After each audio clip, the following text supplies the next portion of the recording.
and welcome to St Andrew's News. We have an unbelievable story for you this morning. During the torrential storms this January, the River Usk has burst its banks. What was once a football field has now turned into a vast lake. Let's go to our reporters in the field to get the full story. Hello, we are standing in what once was our playing field. As you can see, it is now completely full of water. Luckily, the seagulls seem to be enjoying their new swimming pool. Many viewers have written in to ask us how on earth we're going to get rid of all that liquid. Well, that's a question we'll leave for you to answer. Back to you in the studio. Thank you, Aurora and Safe, for that update. So how are we going to get rid of that lake? We invited some respected scientists to join us in the studio to discuss what the plans of action may be. Hello Matas, David and Nara and Judith. Welcome to St Andrew's News. So what can be done about all that water? Well, Sarah, have you ever heard of a process called evaporation? This is where liquids such as the water in the lake turns into a gas. Hang on now, you're telling me that a liquid can turn into a gas? Let us show you. There's three states of matter. Solids, liquids, and gases. The particles in each state of matter act differently. My particles are uniform. And they only vibrate slightly. I can be cut and shaped. Some examples of solids are wood, ice, and sand. Now in a liquid, the particles have weaker bonds. This allows them to move around more freely. Take a look.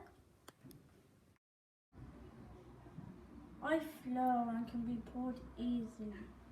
I change my shape depending on the container I'm in.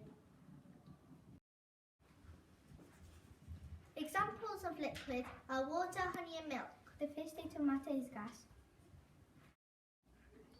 My particles are spaced apart. I cannot hold my shape unless I'm a sealed container. I am often invisible. Steam, helium and oxygen are types of gases. Wow, so there are solid liquids and gases everywhere we look. Exactly. Now, can you explain how one state of matter can turn into another? Of course, we have our colleagues standing by in the St Andrews lab to explain. Thanks so much for having us. So solid liquids and gases can actually change state when they are heated or cooled.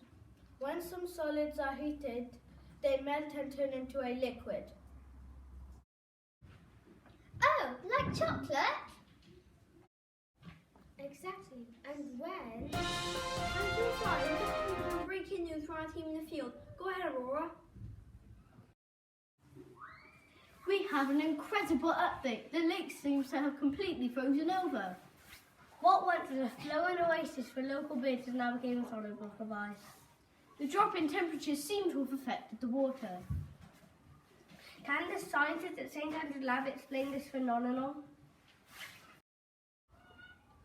Let's head back over there and find out. So what happened to you, Amara, Fat and Mirror?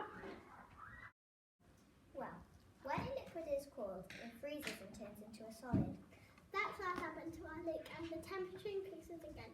The ice will melt and return to a liquid state. Fascinating. Now the next change in state will explain how the field will be returned to its original glory for games of rounders and cricket. When a liquid is heated, it boils and changes into a gas.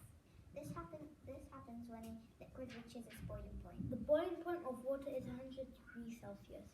But when a liquid is heated at a lower temperature, the surface of the water will evaporate, Changing state into a gas.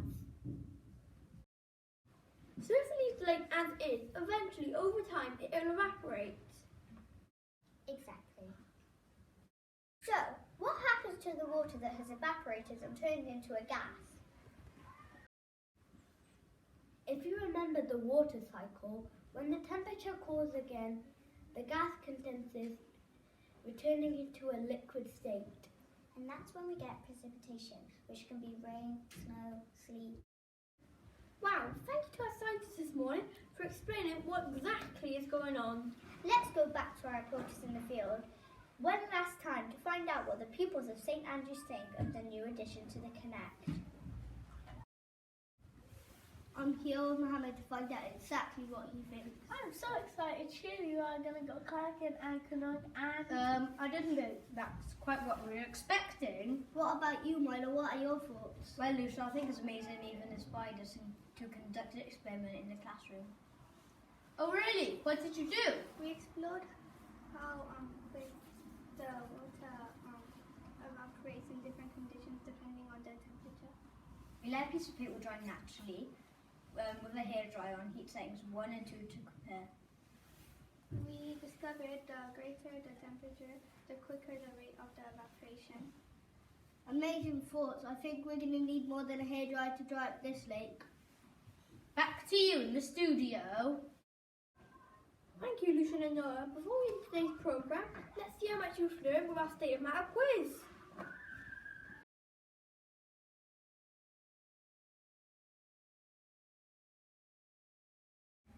Which one of these is not a liquid? Honey, water, steam, milk. Correct, it's steam. Which state of matter change its shape to filled a sealed container, gas, solid, liquid, or none of the above? You're right, it's gas. Which state of matter is oxygen? Gas, liquid, ice, or solid? The answer is gas. What are solids, liquids, and gases? Types of process, different types of animals, states of matter, or different forces? Correct. They are states of matter. Which of these states of matter can be held and keep their shape? Solid, liquid, gas, or water? It is a solid.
And that concludes this morning's St Andrew's News. Thank you for tuning in. See you next time.